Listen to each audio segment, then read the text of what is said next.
بسم اللہ الرحمن الرحیم۔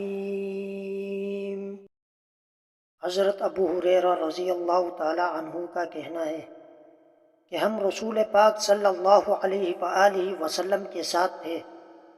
حضرت بلال رضی اللہ تعالی عنہ نے کھڑے ہو کر اذان دی۔ جب وہ اذان سے فارغ ہو کر چپ ہو گئے تو آپ صلی اللہ علیہ وآلہ وسلم نے فرمایا، جس نے اذان کے جواب میں یقین کے ساتھ وہی کہا جو اس نے کہا وہ جنت میں جائے گا۔ رسول اللہ صلی اللہ علیہ وآلہ وسلم نے فرمایا، جو شخص جان بوجھ کر نماز چھوڑ دے اللہ تعالیٰ اس کو 3 مصیبتوں میں مبتلا کرے گا۔ 1، اس کے چہرے کا نور ختم ہو جائے گا۔ 2، موت کے وقت اس کی زبان لڑکھڑائے گی۔ 3، دنیا سے جاتے وقت کلمہ نصیب نہیں ہوگا۔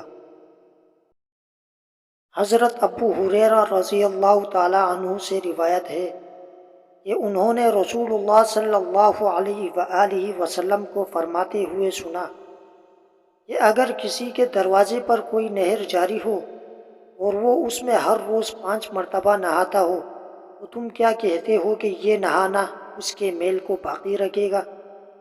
صحابہ نے عرض کیا کہ اس کے جسم پر بالکل میل نہ رہے گا۔ آپ نے فرمایا کہ 5 نمازوں کی یہی مثال ہے، اللہ تعالیٰ ان کے ذریعے گناہوں کو مٹا دیتا ہے۔